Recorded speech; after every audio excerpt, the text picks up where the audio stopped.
English woman, and she went over to Switzerland to take a job.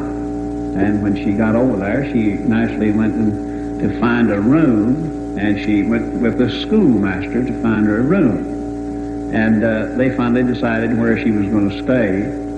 And she left. After she left, she realized that she hadn't noticed whether they had a WC in the house or not. Now, WC in England is known as a water closet. In other words, in America, that's the same as a bathroom. And she didn't know whether there was a WC there or not. So she wrote the schoolmaster and asked him if there was a WC in or near the house. So he couldn't, his English was very poor, and he didn't know what to do, so he went to the priest. And he said, what does WC mean? And the priest didn't know either, but they finally figured it out. The priest said, well, WC means, most likely, I'm sure I'm right, it means Wayside Chapel.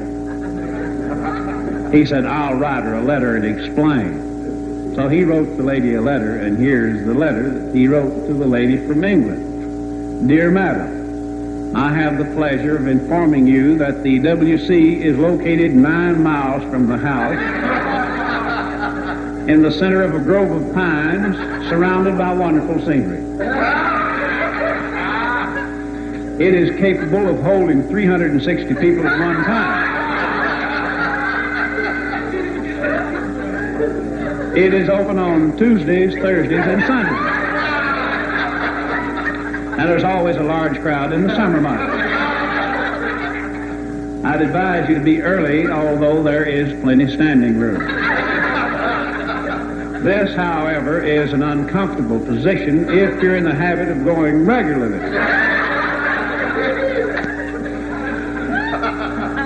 No doubt you will be pleased to know that a number of people bring their lunch and make a day of it.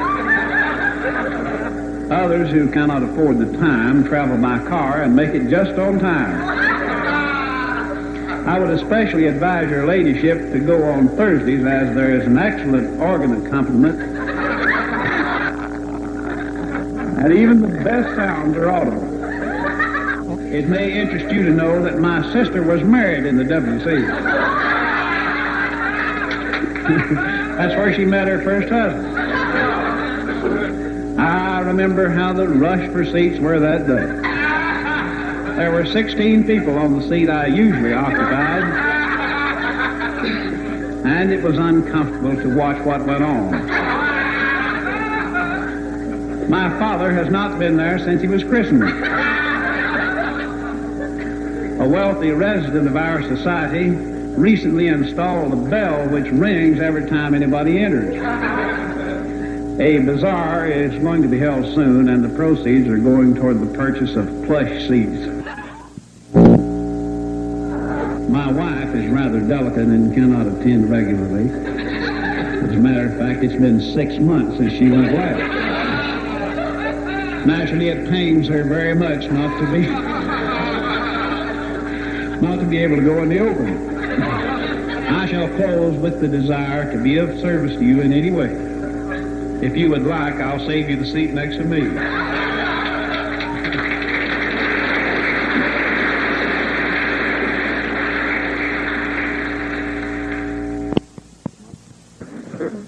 Well, Kelly, you've heard the spiritual part. Now we'll go on with the rest of the tape.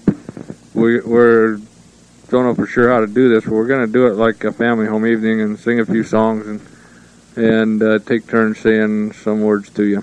So we'll start by singing a song. I hope they call me on a mission when I have grown a foot or two. I hope by then I will be ready to teach and preach and work as missionaries do. I hope that I can share the gospel with those who want to know the truth. I want to be a missionary and serve and help the Lord while I am in my youth.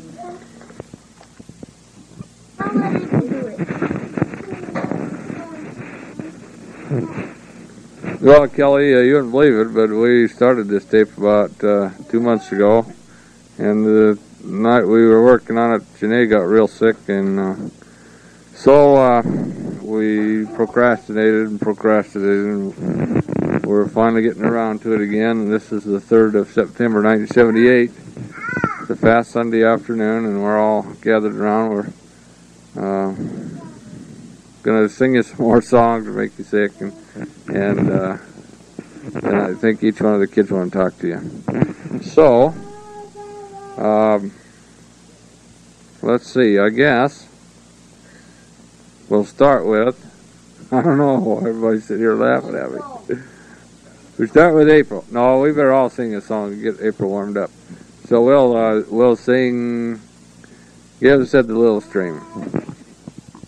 Give said the little stream, give, oh give, give, oh give. Give said the little stream, reverie down the hill. I'm small, I know, but wherever I go, the hills grow greener still. Singing, singing all the day, give away, oh give away. Singing, singing all the day, give, oh give away. Give, said the little rain, give, oh give, give, oh give. Give, said the little rain, as it fell upon the flowers. I'll raise their drooping heads again, as it fell upon the flowers.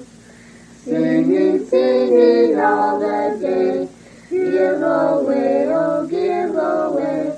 Singing, singing all the day, give, oh give away. Give, said for Jesus, give, give, oh give, give, oh give. Give, said for Jesus, give, there is something we all can do. Do as the streams and blossoms do, for God and others live. Singing, singing all the day, give away, oh give away. Singing, singing all the day, give, oh give away. Well, that's our rendition of Give Said the Little Stream. We tried that twice before, and we had the rain flowing down the hill and the streams falling on the flowers, and we did it all wrong. But we finally got it out partly right anyway.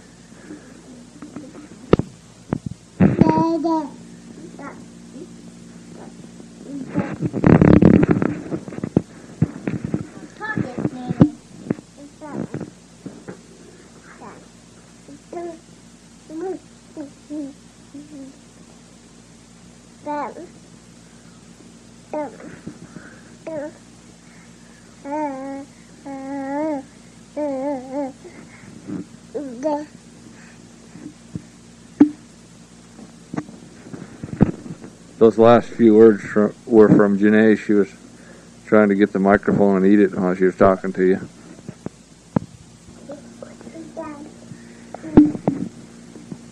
This is Matt. I'm going to sing a song called As I Have Loved You. As I have loved you, love one another. This new commandment, love one another. By this shall men know ye are my disciples, if ye have loved one to another.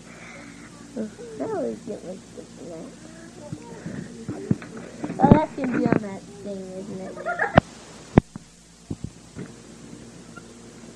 Hello, Kelly. This is your big sister speaking. Decided maybe I ought to put my 2 bits worth in here so you didn't think I forgot you. We might eventually get around to getting this tape finished without all the retakes we're doing and everything. But we want you to know that we love you and that we think about you a lot, and that we're really proud of you and the work that you're doing. And I'll probably think of something else to say to you a little later, and I'll turn it over to someone else right now. Chicken. Hi, Uncle Kelly. This is Sheila. I'm glad I have a uncle on a mission. I'm going to sing a song to you called Help Me, Dear Father, to freely forgive. Help me, dear Father, to freely forgive all who may seem unkind to me. Help me each day, Father, to live nearer and nearer to Thee. Kelly, this is Sharonda. I've been taking piano lessons. I'd like to play one of the songs called Chimes for you. 1 second while she runs to the piano.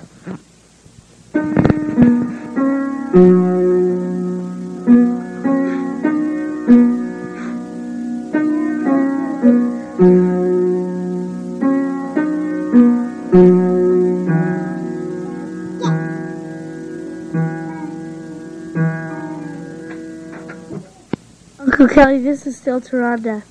This year I'm going to be in the 4th grade, and our school that we're going to, it's going to be a new school, and it's not too far away, it's only about a block. Last Saturday, Dad and all the kids went roller skating, and we had lots of fun there. Everybody keeps falling down on their skates, though. It's a good thing everybody's got a lot of padding on their rear end. Remember what I told you about? I told you I got fish for my birthday. I'm hoping they'll say a couple words to you.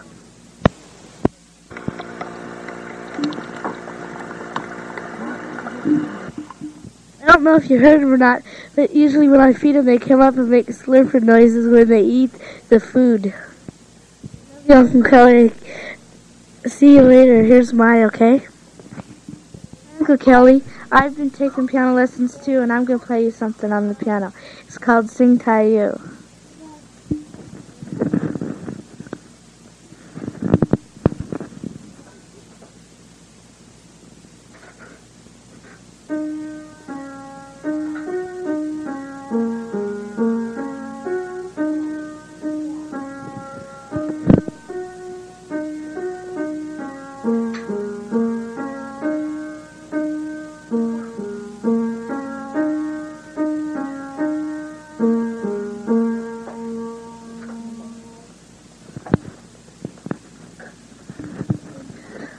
This is me again.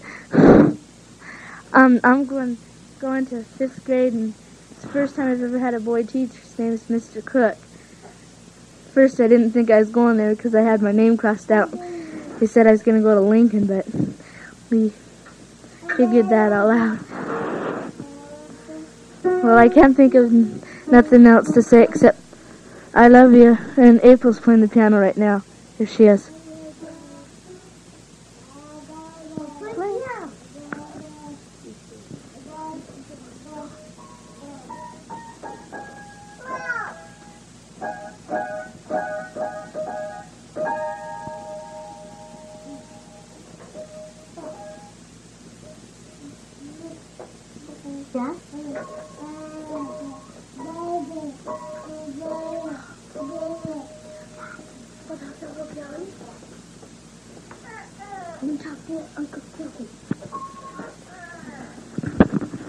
I wish we had a picture to go along with this.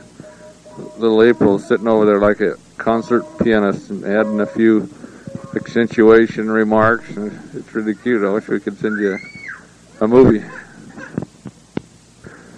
Well, my wife's forcing me to play a couple tunes on the harmonica, so get your, what do you call that bag you use in an airplane when you get sick? Whatever it is, get it and be ready. I'll play a couple tunes on the harmonica.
I don't know if you have a mission song or not, Kelly, but our Elder Berezay, excuse me, our mission song was to the tune of "Red Sails in the Sunset."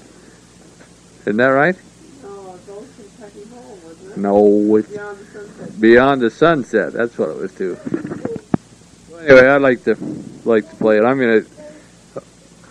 like to play it for you. It went something like this. Dear West Virginia and old Kentucky and Tennessee, thou art dear to me.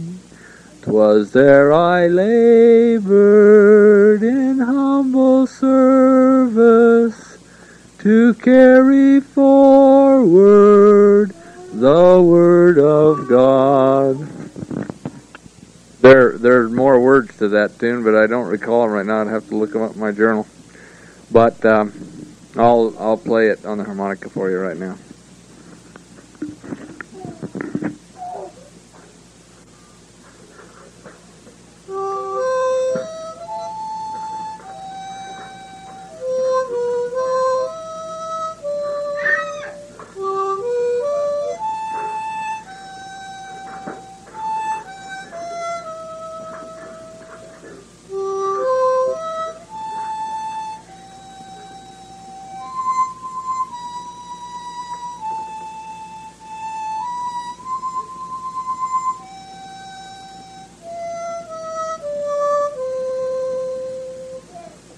Here's a Shenandoah.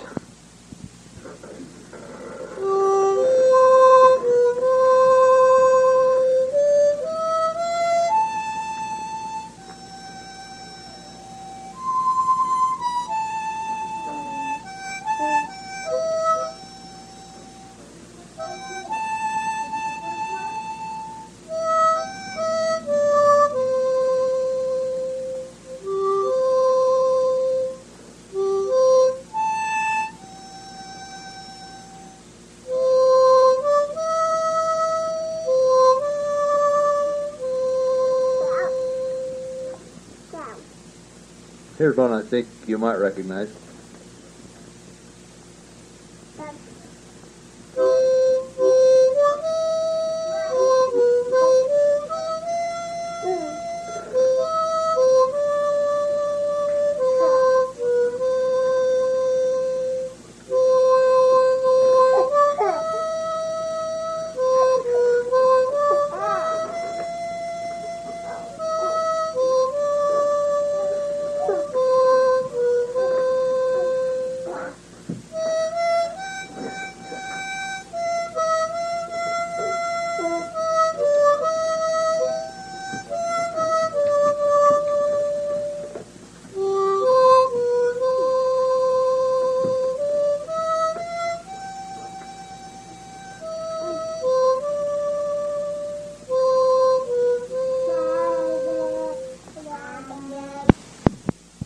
Well, that last little tune, I guess the theme of that hymn is endurance, and I know from experience that missionary work is probably the hardest work there is.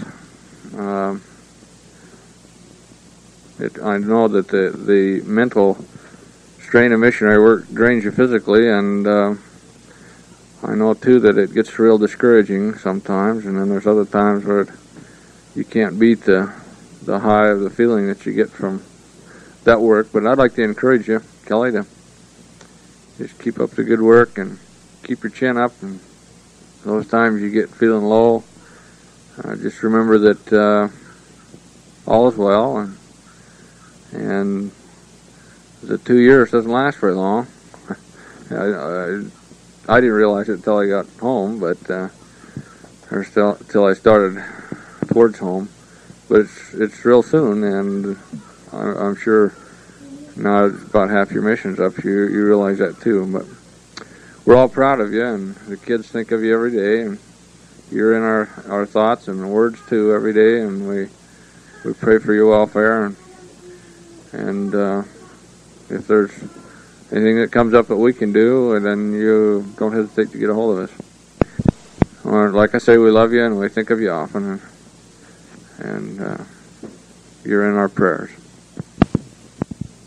Also, Kelly, I wanted to tell you that I think your missionary effort is probably just as great. The effects of it are felt just as great in your family as anyone you've affected over there, and I'm real proud and happy to see the influence that you're having on your brothers and sisters, especially those that have wandered from the church, and I would encourage you to keep it up and write to them often and express your love to them. And I think the main thing is that they realize that you as a family and we as a family can't be together unless somebody straightens up. And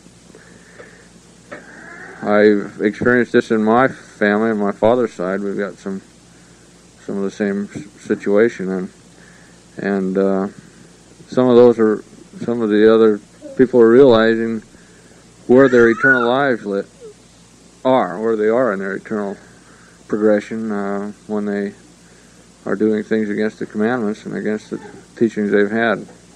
And I think that you letting them know where they are, it may make them not want to write to you for a while, or it may make them so that they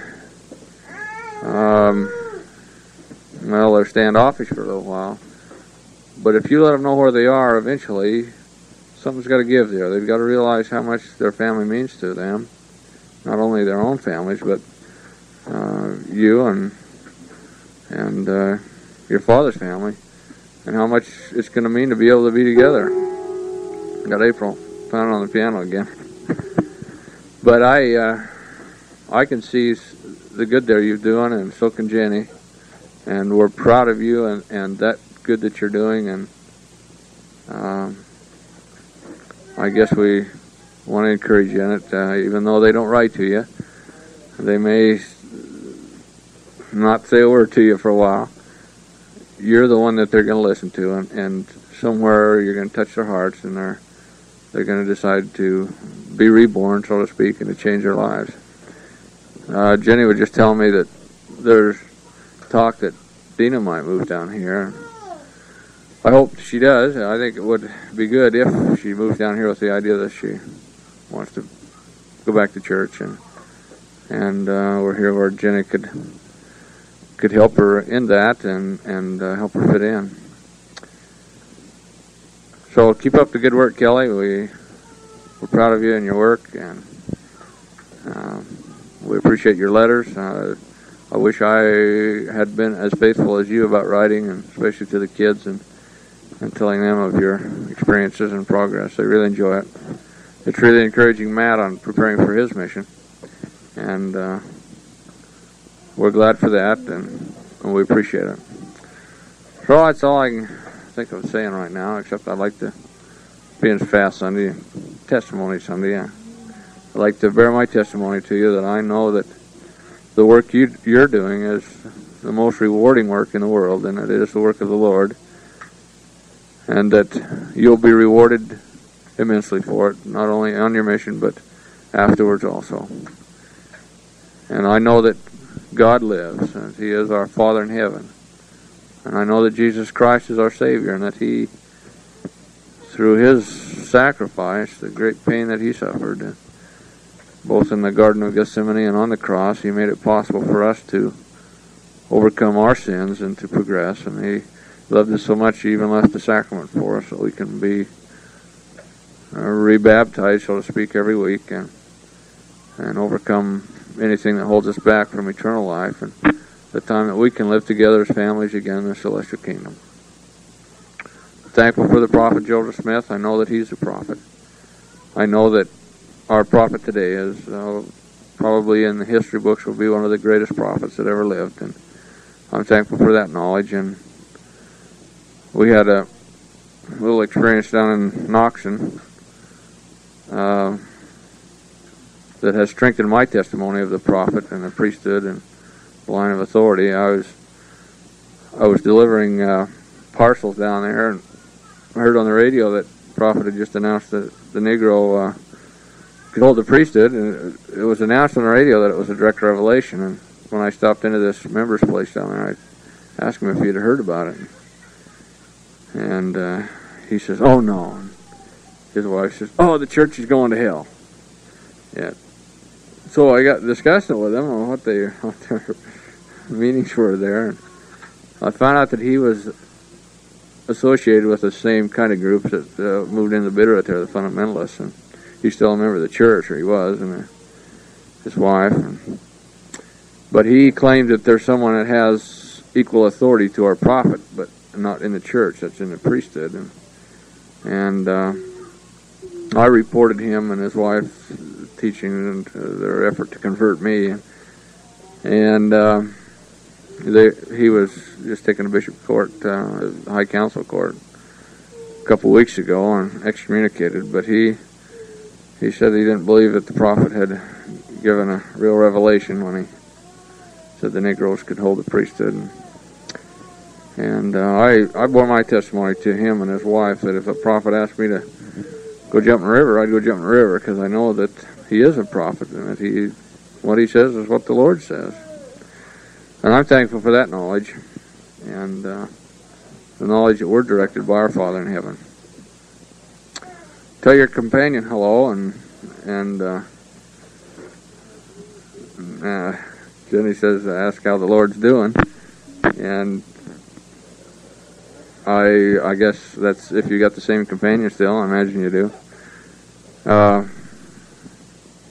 If you get a chance, what's the countryside like over there? And you're right, Tish, you might describe it a little bit. And what weather are you in right now? Are you having the same weather we are at the fall? I'm just trying to think what weather you'd be having there. Jenny says that I'm supposed to ask you if there are any castles. Have you seen any of the old buildings? And also, have you got to visit any historic places there? I can't think of anything else except that I'd like to bear the testimony I expressed to you in the name of Jesus Christ. Amen. Hi, Uncle Kelly. This is Sheila again. How are you doing? I hope you're doing fine up there. And I hope you're having some fun. We're having some fun down here. Here I'm going to be in for second grade, and I'm going to be just across the street our school is, and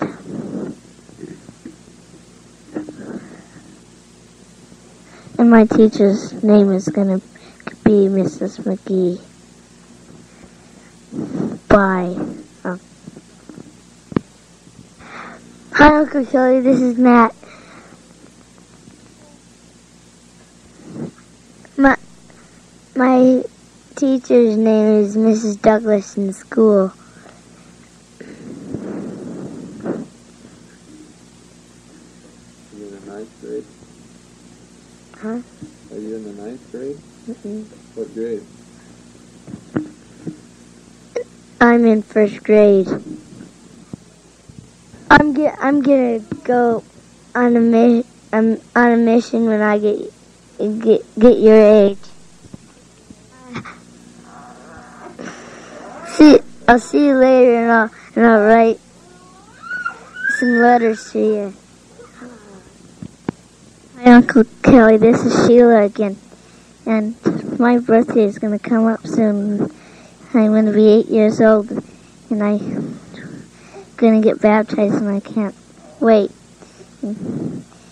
I don't know where I'm gonna get baptized. I might get baptized up in Kalispell from the church, or I might get baptized in the eyes. My birthday is Halloween.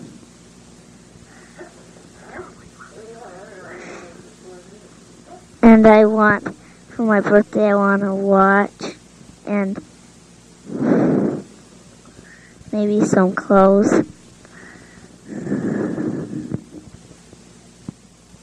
I understand that your birthday's 3 days after mine. What do you want for your birthday? That we can get for you on your birthday.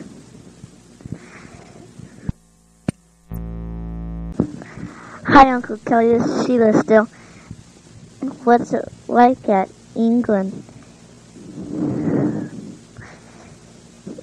I hope you're doing well up there.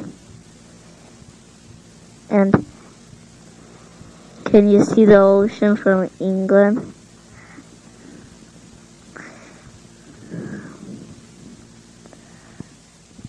I can't wait till my brother goes on the mission. I'm glad my dad went on the mission. And I can't wait. I'm glad that you went on a mission. We all love you. Bye. Sheila, Matt, Rhonda, Quartet. We're gonna sing I Am a Child of God. I am a child of God, and He has sent me here, has given me an earthly home, with parents kind and dear. Lead me, guide me, walk beside me, help me find the way. Teach me all that I must do, to live with Him someday. I am a child of God, and so my needs are great. Help me to understand His words before it grows too late. Lead me, guide me, walk beside me, help me find the way. Teach me all that I must do, to live with Him someday. I am a child of God, rich blessings are in store, if I but learn to do His will. I'll live with Him once more. Lead me, guide me, walk beside me, help me find the way. Teach me all that I must do, to live with Him someday. Rhonda, the family's going to sing Happy Family. I love Mother, she loves me. We love Daddy, yes sirree.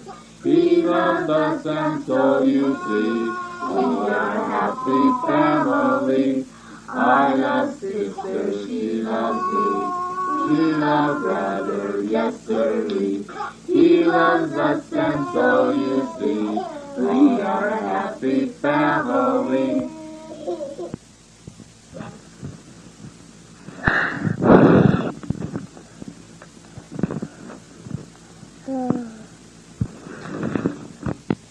That last little word's all we could get out of April. She just got her measles shot here about 10 days ago, and I think it's affecting her tonight. So that's all you could hear from April.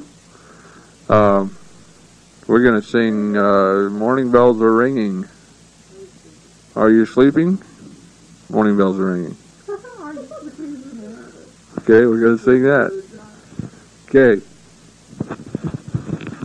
Are Are you sleeping? Are you sleeping? Brother John, Brother John. Morning bells are ringing, morning bells are ringing, day is dawning, day is dawning. Are you sleeping? Are you sleeping? Brother John, Brother John. Brother John, Brother John. Morning bells are ringing, morning bells are ringing. Are you sleeping? Are you sleeping? Brother John, Brother John. Brother John, Brother John. Morning bells are ringing, morning bells are ringing. Ding ding dong, ding ding dong. Well, I hope we've made your day with all this singing. Well, we're now going to hear from Maya and Rhonda and Sheila, and they're going to sing I Have Two Little Heads.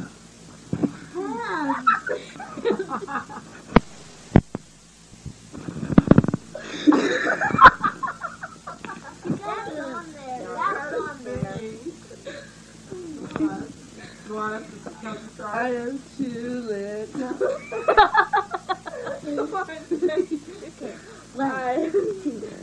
One, two, three.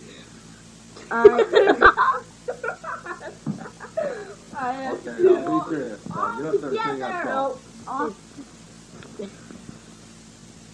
I have two little hands holding snugly and tight.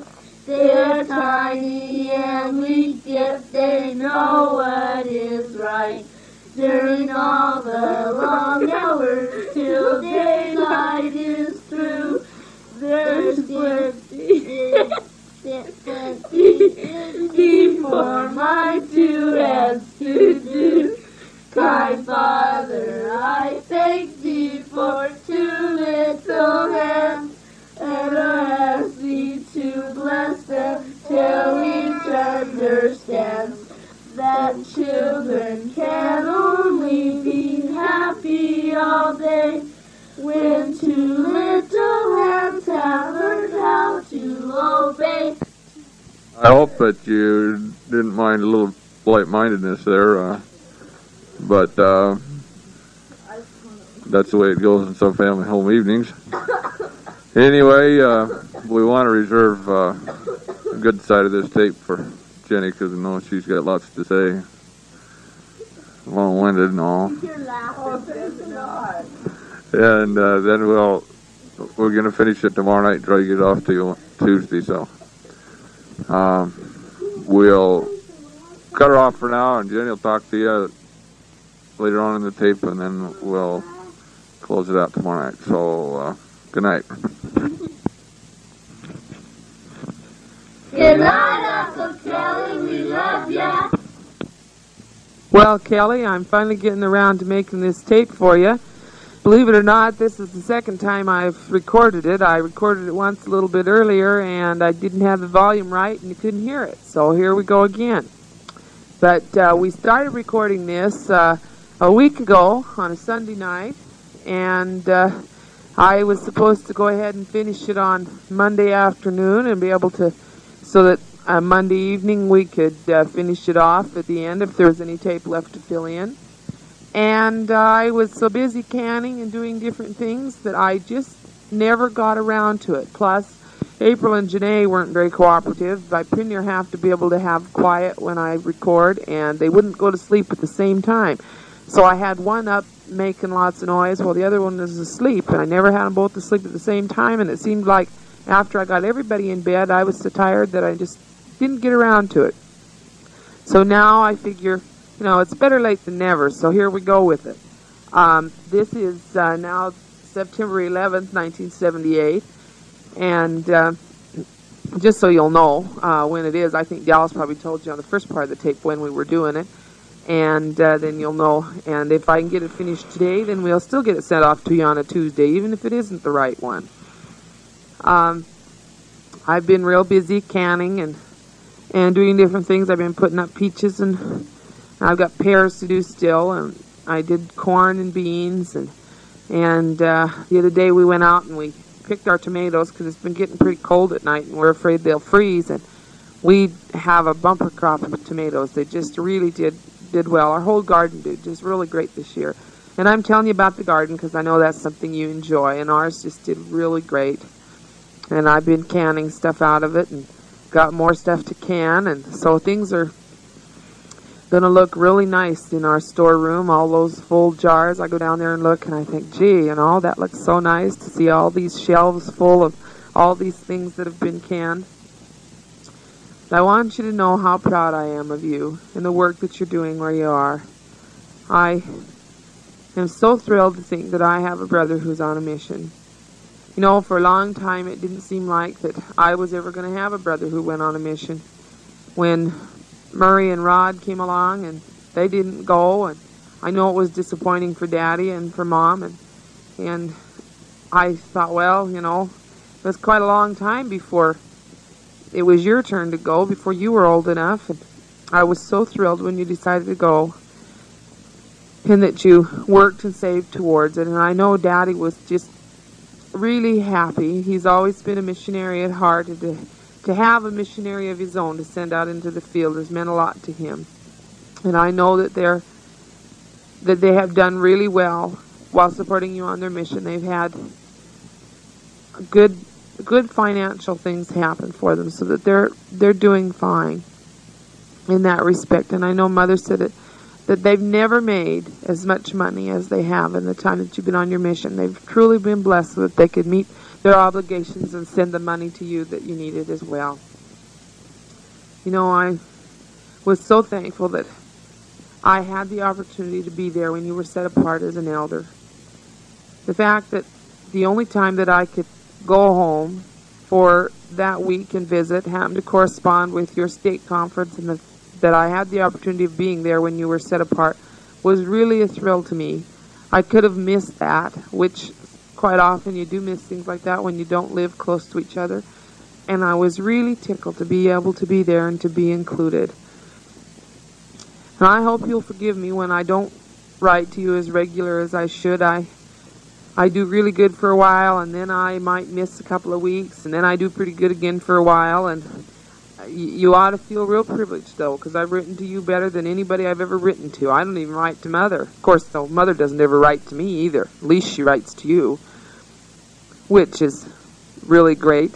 I think how exciting it would be while you're there if you got the opportunity to go to Jersey Island and maybe see the places where Grandpa Berezay lived when he was growing up and when he was a young man.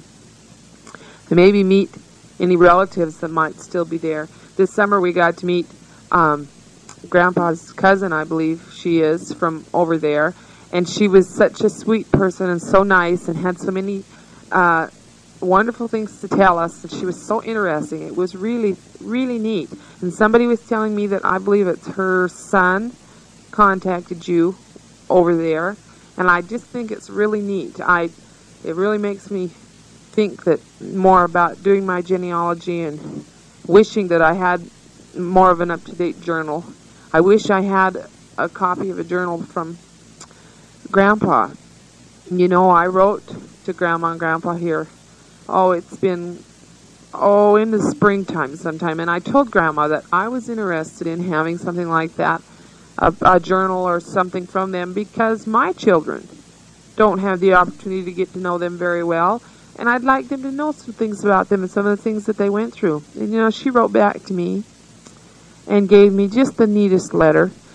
And she wrote a little bit of the history, and she wrote down some of the things of when, different ones of the kids were born, and how she used to go out and milk the cows. And when she did, she had to put some of the boys, I don't remember which uncle that was right now. There were 3 of them anyway, and she'd put, I think she said, Uncle Vern in a box on a sleigh. And then Uncle Jack and Uncle Glenn would watch him. She'd pull the sleigh out to the middle of the corral, and the other 2 boys would watch him in the box while she milked the cows. And then she'd take the milk to the house, and then she'd go back and bring the boys. And just several little things like that she included that was so neat, because I'd never heard them before. By the same thing, I didn't know Grandma knew how to play the organ. Did you know that? I had no idea. But when she tells about her father and how he played the violin and he played the piano and the organ and he taught Aunt May and Uncle Lester, and different ones, and because Grandma was more or less she had to take over her mother's place when Great Grandma died, that she missed out on a lot of those kind of things, and yet when nobody was around to hear her, she'd practice and would play. And it just means so much to me to know that about her, and I'm hoping that Grandpa will send me a little bit about him, or that he will have something written up for everybody in the family to have, or whatever. Another exciting thing I think is really neat, and maybe Mom and Dad have told you in their letters, but for a long time at the family reunions, we've encouraged them to have some kind of a meeting on Sunday, because when we go there and we're boating and swimming and things like that, we're not keeping the Sabbath day holy. And we kind of met with a lot of resistance. Well, this year, we left as usual on Saturday night, because there again, Sunday, there wasn't anything going on where our children would be able to live the principles of the gospel that they've been taught. So we went home, and I taught my Sunday school class as usual, and Dallas conducted meetings and things as he usually does. And I was feeling really bad because Mom and Dad and Dina, and they were all going to be there until Tuesday. But there was just no way that I could even go back on Monday to visit with them or anything. And it was so good to see everybody. But then Mom came down, when she came down to pick up Josh. Josh came down and spent 2 weeks with Murray and Lou, and spent some of the time here with me. And Mom came down to get him, and she told me then, well, they had a meeting on Sunday evening. And at the meeting, they discussed about the fact that next year at the family reunion, they're going to have fast and testimony meeting, and then in the evening, they're going to have a fireside. And they figured, I believe it's Davy will be home from his mission by then, and they figured that they could use him as the fireside speaker, and that we could all get a report from his mission, and I just was so thrilled to hear about it. And one of the things that really made them stop and think, now we haven't stayed there on a Sunday for how many years now? I can't even remember now, it's been so long. And Mom was saying how at the lake that Donnie and Janice, when he had a boat there, he had his boat there, I should say, and he wouldn't let anybody even touch it. He didn't allow his children to swim.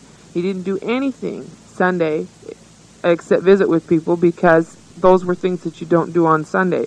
And so Mother said that they had this meeting, and they talked about the fact that here our children, the younger generation, was trying to tell them all along that we weren't doing the things that we really should be doing on Sunday. So they decided that they would incorporate it. And for this next year, Uncle Vernon and Irene are the president and vice president, or whatever you want to call it anyway. They're in charge of the family. And they're going to have some organized games and things, so that, old-fashioned things that are really fun that we haven't had for a long time, and maybe have some little prizes and things for the kids. And I was just so thrilled to hear that that's what they're going to do, because so many times we go there and everybody, they spend time in the lake or whatever, and you don't really get to visit with everybody, and you don't really get to know them like we used to when we went to reunions. And so our family isn't really that close. We just don't get to associate like we should. And so I was really tickled, because next year we can plan on staying the whole time. We'd have to come home on Sunday night because Dallas has to be to work on Monday morning. But still, otherwise, I was just so tickled, because I thought, now in Dallas's family they do this. They have the fast and testimony meeting, and it means so much. And you get to know those relatives so much better when you hear them bear the testimony and find out the spiritual side of their families as well as the other side. And before, all we knew was the play. We only knew just how to visit with them and this kind of thing, the fun type of things. We didn't know the spiritual things and the things that really matter in eternal life. We don't know those about our relatives. And I am really looking forward to it. I want my children to be able to say, I heard my great-grandmother and great-grandfather bear their testimony, or my great-aunt, or whoever it might be, cousins, so that they know them better. And I just thought this was just a really neat thing. I was so thrilled about it. I have a little, it's kind of a poem or a little thing here that I wanted to read to you on the tape so that you would have it, and it's called, What is a Missionary? And I read through this and I thought, boy, now that really kind of sums up what a mission is. And so I want to read it to you, and it's called What is a Missionary? Somewhere between the whirl of the teenage activity and the confinement to the rocking chair, we find a strange creature called a missionary. Missionaries come in assorted varieties, elders and lady missionaries. They come in different sizes, weights, and colors, green being the most common. Converts love them.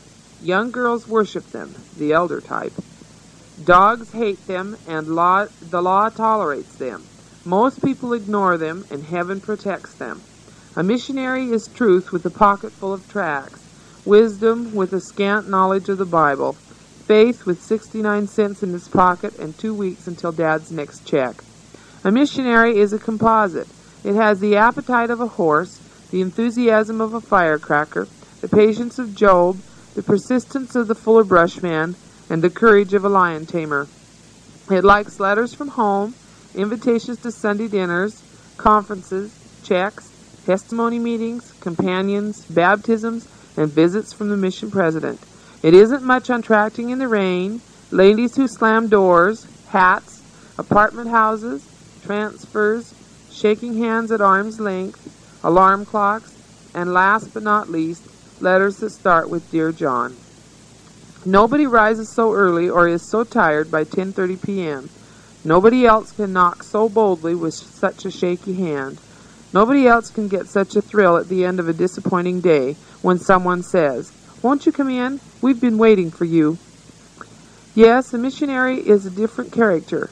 It can get homesick and temporarily lose faith in the human race, but a strange lump rises in its throat the day it receives its letter of release, and on arrival home its return talk will probably contain the phrase once considered trite. The time I spent as a missionary is the happiest time of my life. And I hope on days when things are a little bit down and that you'll play this tape, or that you might write it down so that you can read this little thing, and that you will be able to look back, because I'm sure when you do get home, you will be able to look back and you will say that the time I spent as a missionary was the happiest time of my life. I know that Dallas still feels a very special feeling for the time that he spent on his mission, and I'm sure that you will too.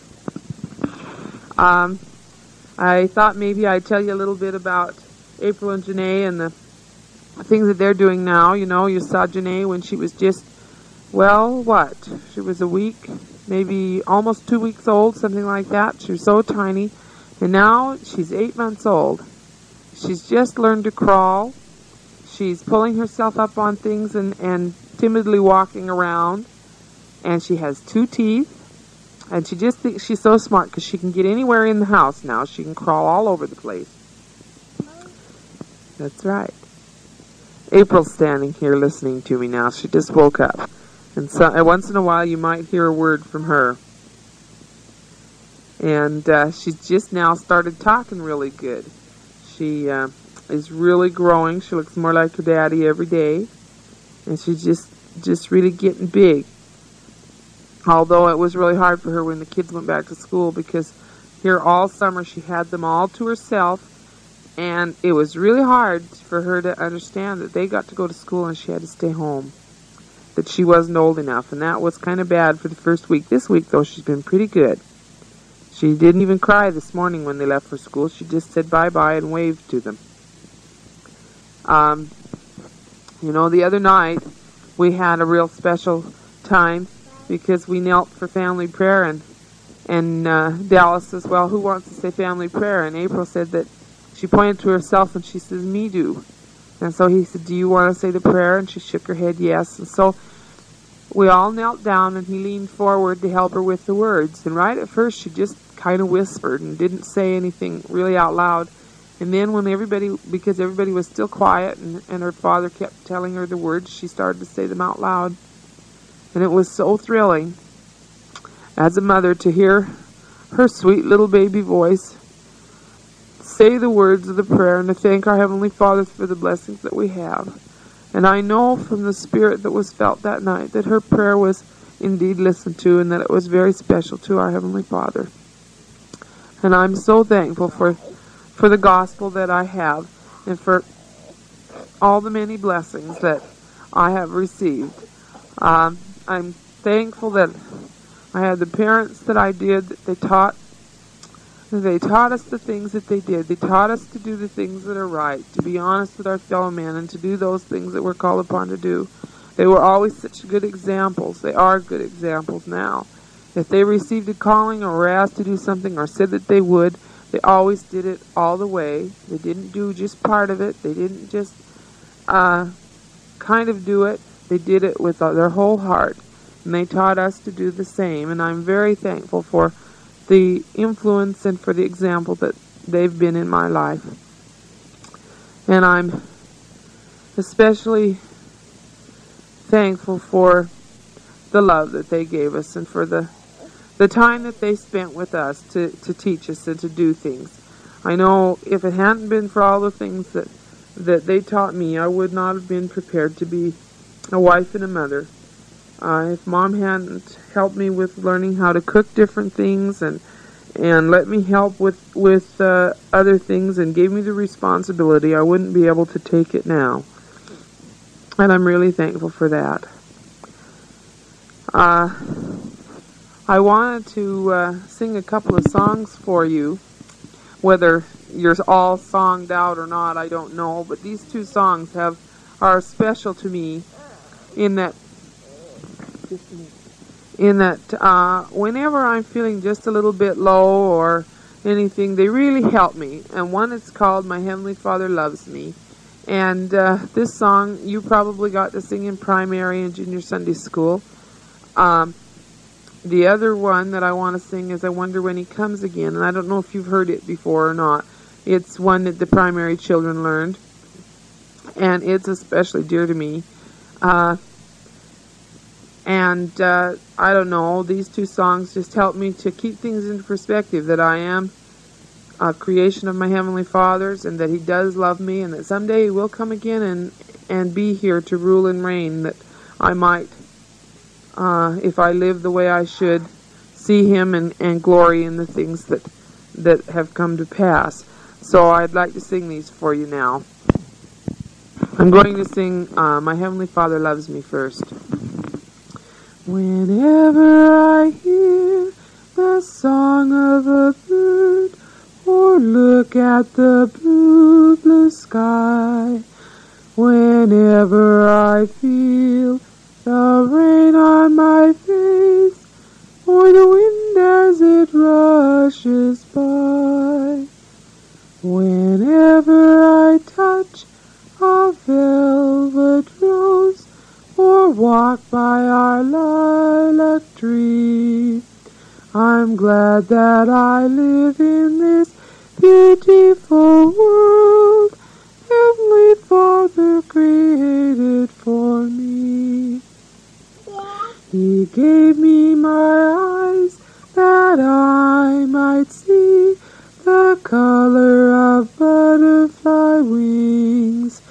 He gave me my ears that I might hear the magical sound of things. He gave me my life, my mind, my heart. I thank Him reverently for all His creations of which I'm a part. Yes, I know Heavenly Father loves me. Sorry about that one little mistake there. The other song that I really like is I Wonder When He Comes Again. I wonder when He comes again, will herald angels sing, will earth be white with drifted snow, or will the world know spring? I wonder if one star will shine far brighter than the rest. Will daylight stay the whole night through? Will songbirds leave their nest? I'm sure sure he'll call his little ones together round his knee, because he said in days gone by, suffer them to come to me. Well, I know those aren't very good, but you know that I've always enjoyed singing and things, and it's one way I feel of expressing my testimony, and I hope that maybe in some small way they might have some special meaning for you. And this tape now, or at least my part on it, by bearing you my testimony, that I know the church is true. I know that we have the only true gospel upon the earth here today. I know we have a prophet, Spencer W. Kimball, at the head of this church, that he leads and guides us in the direction that the Lord wants us to go. I know that Joseph Smith was a prophet, and indeed a great man, that he was able to restore the gospel to us, and I'm thankful for him and for what he went through so that I might have it in my life today. I know that the work you're doing is very great, and I'm thankful that you're on a mission. And I'm afraid that the tape's going to run out before I get to say anything else. But I want you to know that I do know those things are true, and I say this in the name of Jesus Christ. Amen. I want you to know that we love you very much. And I hope that this tape will be a bright spot and something that you'll be glad to play and be happy to have around to remind you of us and to keep you company sometimes when you want a little bit of nonsense or a little bit of home. And I know the Lord is watching out for you and protecting you, and that you will have success because you are diligent in your endeavors. Bye for now, and God bless you.